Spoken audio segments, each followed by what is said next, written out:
नमस्कार, राज्यसभा टीवी में आपका स्वागत है। मैं हूं आरफा खानम शेरवानी। अब हेडलाइंस।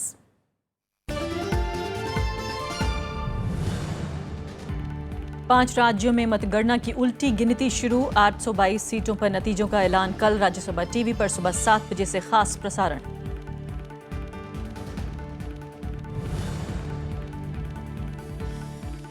लोक लेखा समिति की पहली बैठक में उठा अगुस्ता वेस्टलैंड मामला। बीजेपी ने की जांच की मांग। टीएमसी के जांचकर्ता पर सवाल।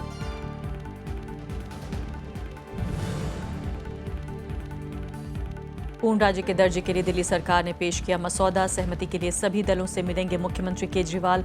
जनता को सुझाव देने के लिए 43 दिनों का वक्त।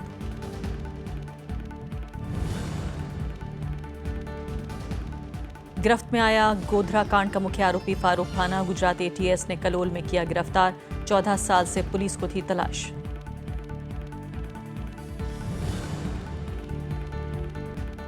और दिल्ली में तापमान 47 डिग्री के पार। उत्तर प्रदेश में लखनऊ समेत 5 जिलों में ऑरेंज अलर्ट। असम में जमीन धंसने से 10 लोगों की मौत।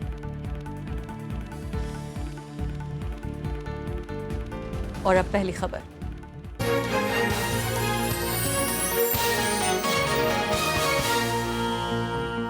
मुख्यमंत्री अरविंद केजरीवाल ने दिल्ली को पूर्ण राज्य का दर्जा दिलाने के लिए बिल का मसौदा पेश किया है। इस पर 30 जून तक जनता से राय मांगी जाएगी। बिल पर सहमति के लिए केजरीवाल प्रधानमंत्री समेत दूसरे दलों के नेताओं से भी मिलेंगे। आम आदमी पार्टी की सरकार ने दिल्ली को पूर्ण राज्य का दर्जा दिलाने के लिए मसौदा तैयार किया है। जनता की राय लेने के बाद इससे जुड़ा प्रस्ताव विधानसभा में पेश किया जाएगा और फिर केंद्र को भेजा जाएगा। मसौदे के मुताबिक एनडीएमसी और दिल्ली छावनी में जमीन, पुलिस और प्रशासन केंद्र के पास रहेगा। बाकी इलाकों में जमीन, पुलिस और प्रशासन का जिम्मा चुनी हुई सरकार के पास होगा। केजरीवाल ने इस मुद्दे पर बीजेपी और कांग्रेस को उनके चुनावी वादों की याद भी दिलाई।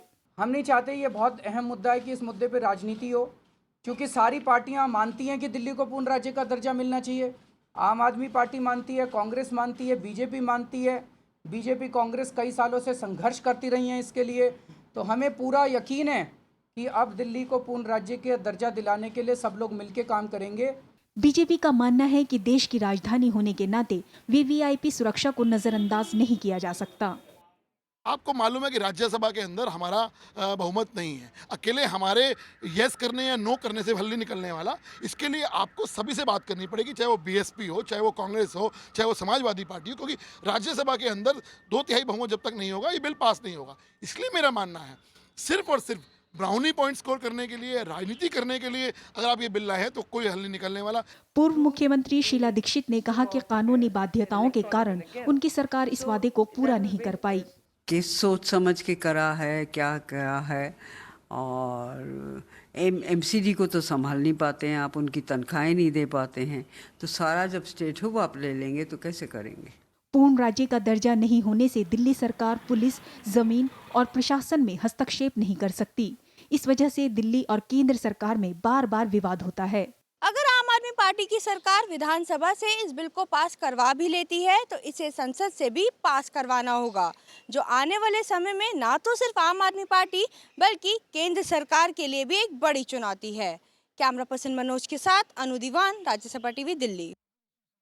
और वरिष्ठ पत्रकार जनसत्ता अखबार के पूर्व संपादक ओम थानवी जी इस वक्त हमारे साथ मौजूद हैं। उनसे इस मुद्दे पर चर्चा करते हैं।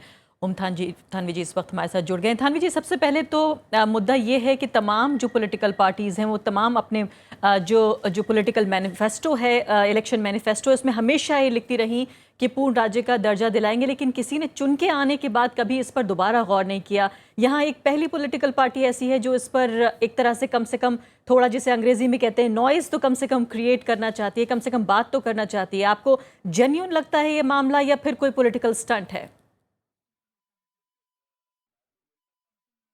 नहीं, देखिए, भारतीय जनता पार्टी इस मामले में सबसे गंभीर थी। सच्चाई तो ये है, अटल बिहारी वाजपेयी की जब सरकार थी, आडवाणी जी बाकायदा बिल लेकर के आए थे और स्टैंडिंग कमेटी को चला गया था, और उस वक्त प्रणब मुखर्जी उसके अध्यक्ष थे स्टैंडिंग कमेटी के, जो अभी राष्ट्रपति हैं।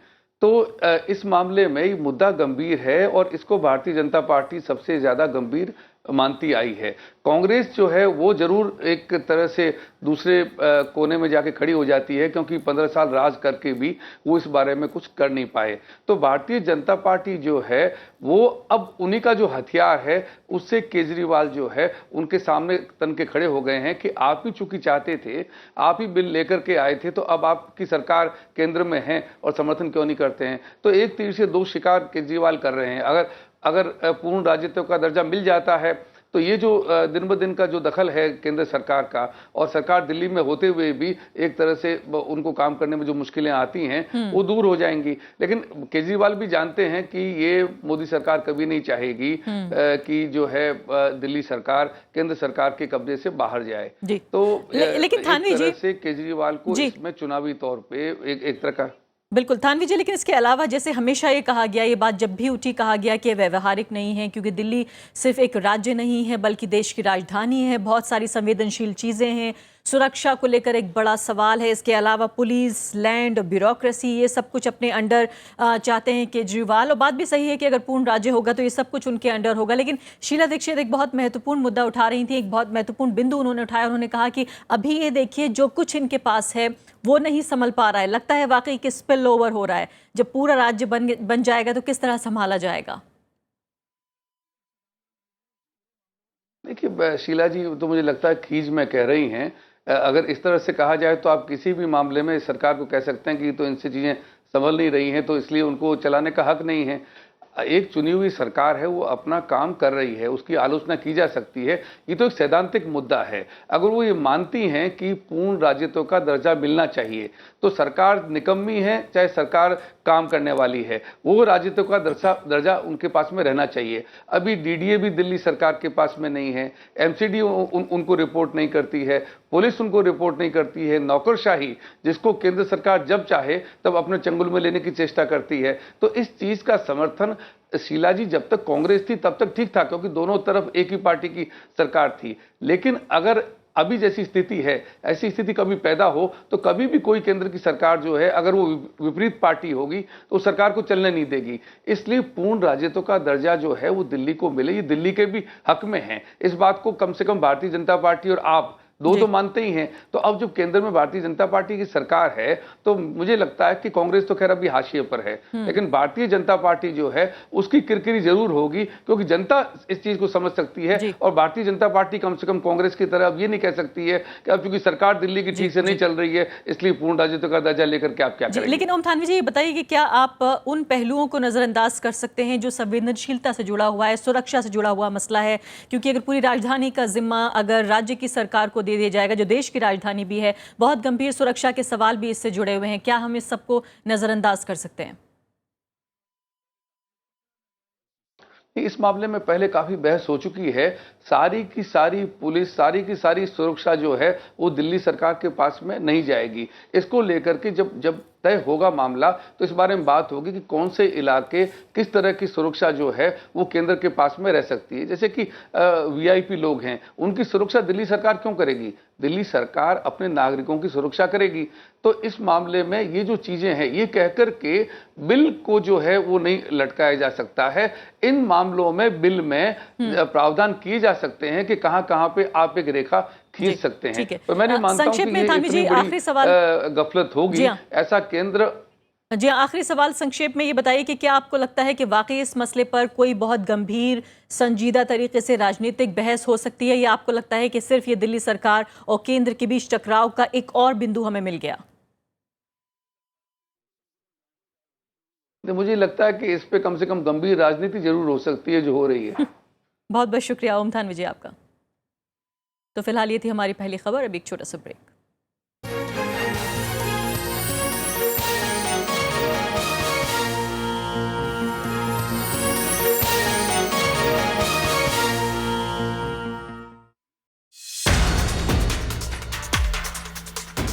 खत्म होगा इंतजार। 5 राज्यों में कल नई सरकार का ऐलान। कल होगी वोटों की गिनती। किसके हाथ लगेगी जीत? किसका होगा बंटाधार? देखिए पहली खबर। मतगणना का इंतजार रात 8 बजे।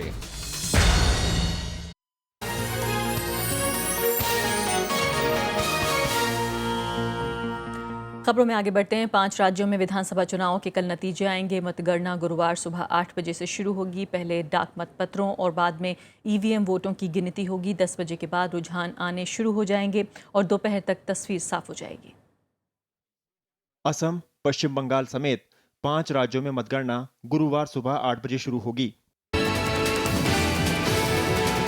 और हम इस वक्त मौजूद हैं गुवाहाटी में एक काउंटिंग सेंटर में, जहां पर कि कल काउंटिंग होगी और नतीजों का पता लगेगा। आप देख सकते हैं कि यहाँ पर एक काउंटिंग सेंटर्स में कैसे तैयारियां चल रही हैं। सुरक्षा के इंतजाम है। अंदर ईवीएम मशीन्स जहां स्ट्रांग रूम में रखी हुई हैं, वहां पर सीसीटीवी फुटेज वहां की मिल रही है कि किस तरह से वहां पर काउंटिंग पे नजर रखी जाएगी। असम में विधानसभा की 126 सीटों के लिए हुए चुनाव की मतगणना का काम 51 केंद्रों पर किया जाएगा। यहाँ सुरक्षा के पुख्ता इंतजाम किए गए हैं।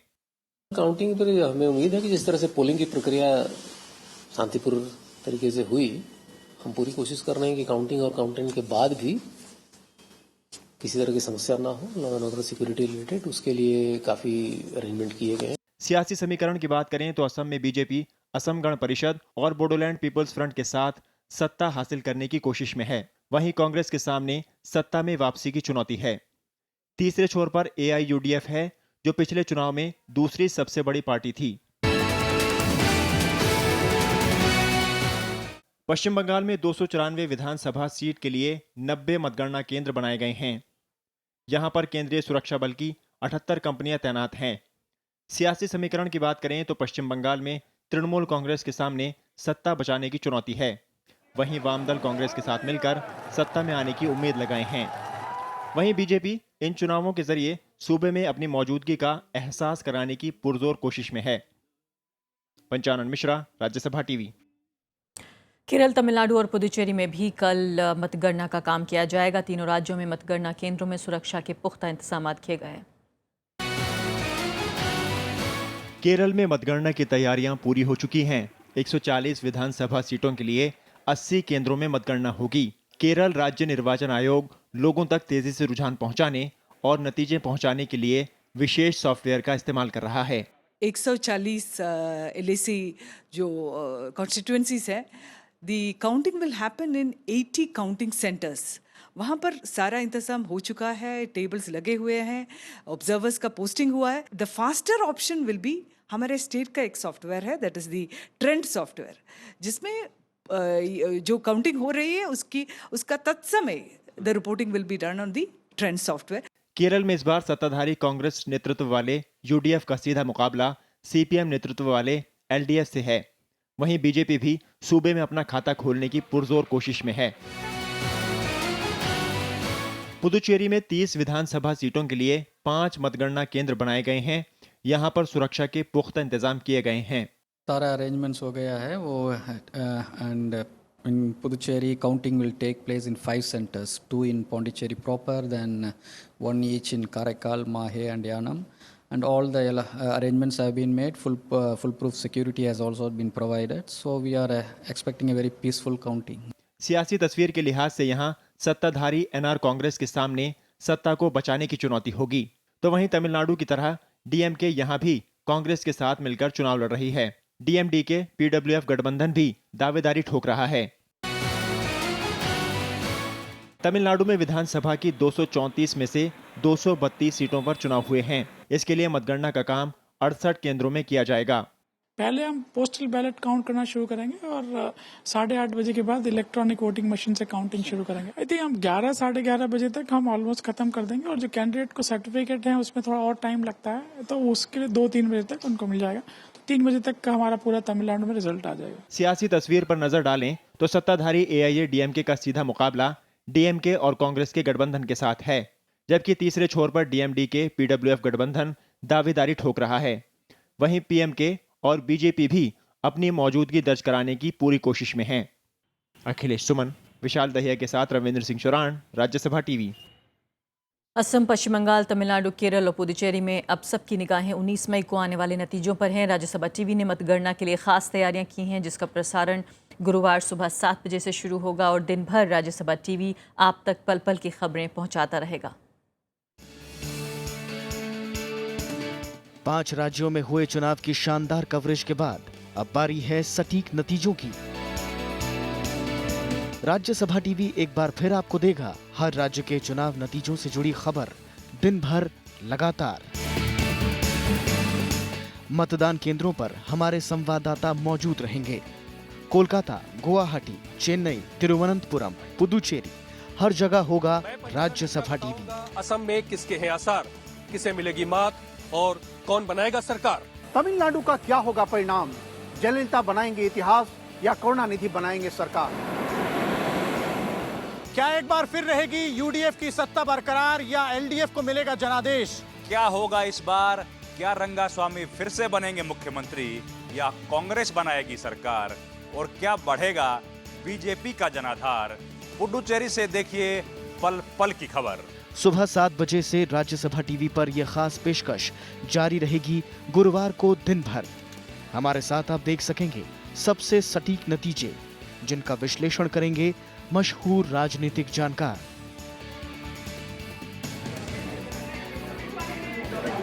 बीते कई चुनावों में राज्यसभा टीवी आप तक पल पल की खबरें और सटीक विश्लेषण पहुंचाता रहा है। बात विधानसभा चुनावों की हो या फिर लोकसभा चुनाव की, सबके लिए रहता है खास इंतजाम। इस बार भी राज्यसभा टीवी की टीम आप तक पहुंचाएगी सबसे तेज सटीक रुझान और नतीजे।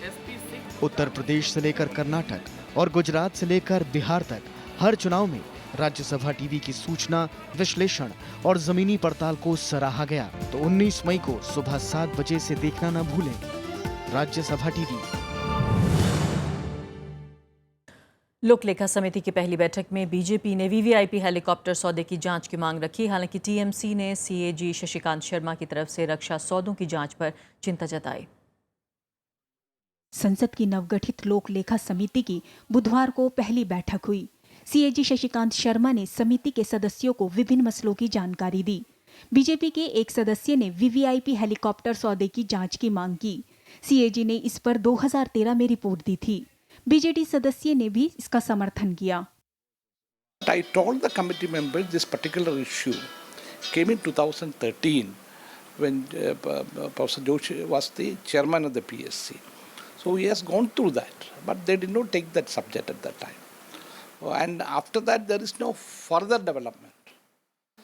And any issue which is before the court of law or before investigation, usually we don't take.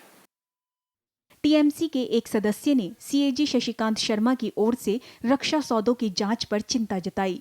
Party सदस्य का कहना था कि शर्मा पहले रक्षा सचिव रह चुके हैं, इसलिए हितों के टकराव का मामला उठता है। The Supreme Court itself in that particular issue. So nothing to discuss on that, because that is one of the highest judicial forum in the country. I feel too much is given by the media. बैठक में बैंकों के डूबते कर्ज और PPP model की जांच की मांग भी उठी। नवगठित लोक लेखा समिति का कार्यकाल इस साल मई से लेकर अगले साल 30 अप्रैल तक होगा। 21 सदस्यीय समिति में राज्यसभा से 7 और लोकसभा से 15 सदस्य हैं। कृति मिश्रा, राज्यसभा टीवी। जम्मू कश्मीर के हालात पर आज दिल्ली में उच्च स्तरीय बैठक हुई। इसमें गृह मंत्री राजनाथ सिंह, रक्षा मंत्री मनोहर पर्रिकर, वित्त मंत्री अरुण जेटली, पीएमओ में राज्य मंत्री जितेंद्र सिंह ने हिस्सा लिया। बैठक में बीजेपी अध्यक्ष अमित शाह भी शामिल हुए। बैठक के बाद जितेंद्र सिंह ने इसे महज समीक्षा बैठक बताया। उन्होंने कहा कि इस दौरान जम्मू कश्मीर के मुद्दे, आगे की रणनीति समेत दूसरे मुद्दों पर चर्चा हुई। इस प्रकार की समीक्षा बैठकें समय समय पर की जाती हैं और विशेषकर प्रदेश जम्मू कश्मीर में चूंकि हम सरकार में हैं तो भिन्न भिन्न विषयों को लेकर के क्या प्रगति हुई है, आगे की किस प्रकार से रणनीति रहेगी और किस प्रकार का फीडबैक, इनपुट्स और दूसरी तरह की हमें सूचनाएं उपलब्ध हुई हैं, उसके आधार पर किस तरह से आगे बढ़त करनी है, इन सब बातों को लेकर एक सामूहिक बैठक भी हुई और एक व्यापक समीक्षा हुई। 2002 के गोधरा ट्रेन कांड में मुख्य आरोपी फारूक भाना को गुजरात एटीएस ने गिरफ्तार कर लिया है। साबरमती एक्सप्रेस में आग लगाने की योजना का मुख्य षड्यंत्रकर्ता फारूक भाना पिछले 14 साल से फरार था। घटना के समय भाना गोधरा में पार्षद था। गुप्त सूचना के आधार पर उसे पंचमहल जिले में कलोल कस्बे से गिरफ्तार किया गया। उत्तर भारत में गर्मी ने लोगों का जीना मुहाल कर रखा है। दिल्ली, उत्तर प्रदेश, हरियाणा, पंजाब, राजस्थान और गुजरात में भीषण लू और झुलसा देने वाली गर्मी से लोग बेहाल हैं। दिल्ली में आज सीजन का सबसे गर्म दिन रहा। यहाँ पारा 47 डिग्री सेल्सियस दर्ज किया गया। गुजरात के अहमदाबाद में भी पारा 47 डिग्री तक पहुंच गया है। इसको देखते हुए अस्पतालों में अलर्ट जारी किया गया। उत्तर प्रदेश में भी 5 जिलों में ऑरेंज अलर्ट जारी किया गया।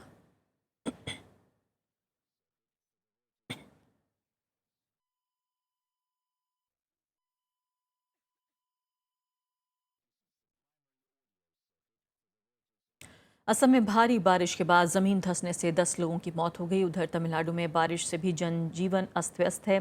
बंगाल की खाड़ी में उठे तूफान से आंध्र और उड़ीसा में भी भारी बारिश की आशंका है। गुवाहाटी में 3 दिन से हो रही बारिश से कई इलाकों में पानी भर गया है। राज्य के करीमगंज जिले के सोना चिर्रा में बुधवार तड़के जमीन धंसने से एक ही परिवार के 5 लोगों की मौत हो गई। ऐसे 2 हादसे हलियाकांडी जिले में भी हुए, जहां 5 लोगों की जान चली गई। लोगों का कहना है कि उनके पास अब तक मदद नहीं पहुंची है। यहाँ का एमएलए मिनिस्टर है, वो सब तो देखता ही नहीं है। ये सब कितने सालों से हो रहा है? बहुत सालों से, जब से सोचिए जन्म हुआ है हम लोगों का, तब से ऐसा ही है। उधर बंगाल की खाड़ी में बना निम्न दाब का क्षेत्र तूफान में बदल गया है। पहले ये तूफान तमिलनाडु के तटीय इलाकों की तरफ बढ़ रहा था, लेकिन अब इसकी संभावना कम है। राज्य के चेन्नई, कांचीपुरम, कुडलूर, विल्लुपुरम, तंजावुर और नागापट्टिनम में बीते 3 दिनों से बारिश हो रही है। इन इलाकों में एनडीआरएफ की तैनाती के साथ प्रशासन से तैयार रहने को कहा गया है। पिछले साल के अनुभवों को देखते हुए चेन्नई के लोग दहशत में तो हैं और खास करके वे इस बात से भी परेशान हैं कि कल मतगणना होना है और ऐसे में कहीं विपरीत परिस्थितियां ना आ जाए। लेकिन मौसम विभाग का कहना है कि खतरे की कोई बात नहीं है। चक्रवात अब आंध्र प्रदेश और ओडिशा की तरफ बढ़ रहा है। इससे राज्य के दक्षिणी और उत्तरी इलाकों में भारी बारिश की चेतावनी जारी की गई है। मुख्यमंत्री चंद्रबाबू नायडू ने जिला प्रशासन को सभी जरूरी उपाय करने को कहा है। मछुआरों को समुद्र में नहीं जाने की सलाह दी गई है। It will move away from the Tamil Nadu and moving away in northeast direction. It will get intensified and as a cyclone and move all along the coast of Andhra Pradesh and Orissa coast. तूफान के असर से उत्तर और दक्षिण ओडिशा में भी अगले 24 घंटे में बारिश होगी। इन इलाकों में 50 किलोमीटर प्रति घंटे की रफ्तार से हवाएं भी चलेंगी। अखिलेश सुमन, राज्यसभा टीवी। बुंदेलखंड का पाठा इलाका पानी की कमी से जूझ रहा है। किसानों और आदिवासियों पर सूखे की भारी मार पड़ी है। सरकारी राहत इतने कम लोगों को मिली है कि वो पीड़ितों के बीच लॉटरी खुलने जैसा है।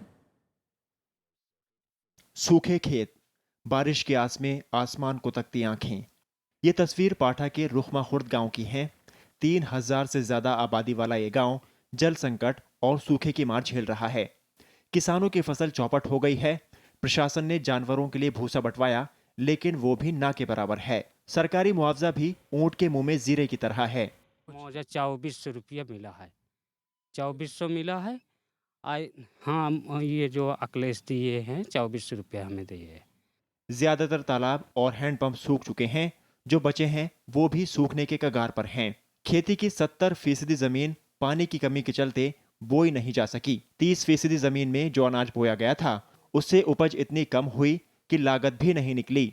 यहाँ की खेती का तो वो आलम है कि 70% जमीन हमारी जो है परती पड़ी रह गई।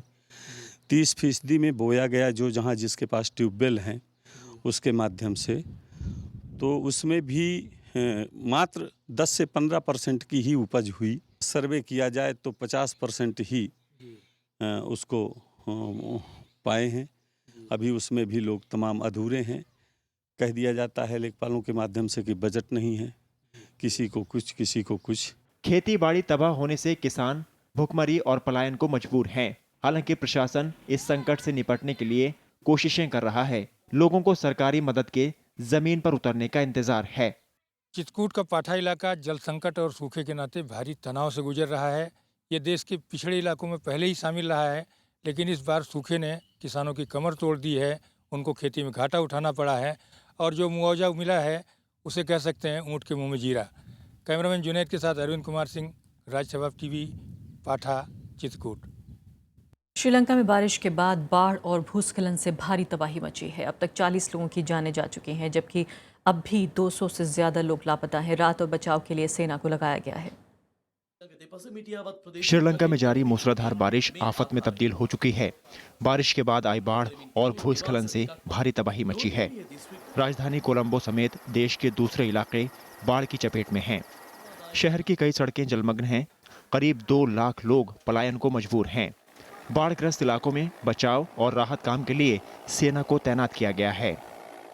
අදත් කැබිනට් මණ්ඩලයේදී රුපියල් මිලියන 150ක් අපිට අවශ්‍ය අවස්ථාවල වියදම් කරන්න සාන සේවා දෙපාර්තමේන්තුවේට කැබිනට් මණ්ඩලයේ මුදාහරින් ලැබුවා. සෑම නිවාසයක්ම අර්ධ හානි හෝ පූර්ණ හානි ඒ හැම කෙනෙකුටම අවශ්‍ය කරන මුදල් රජයේ රක්ෂණ ක්‍රමය යටතේ ලබා දෙනවා. बाढ़ की वजह से सड़क, रेल और संचार संपर्क बाधित है। देश के 8 जिलों में भूस्खलन की चेतावनी भी जारी की जा चुकी है। श्रीलंका में 2010 के बाद ये रिकॉर्ड बारिश है। Bureau report, Rajya Sabha TV. इसी के साथ अभी के लिए इतना ही। नमस्कार।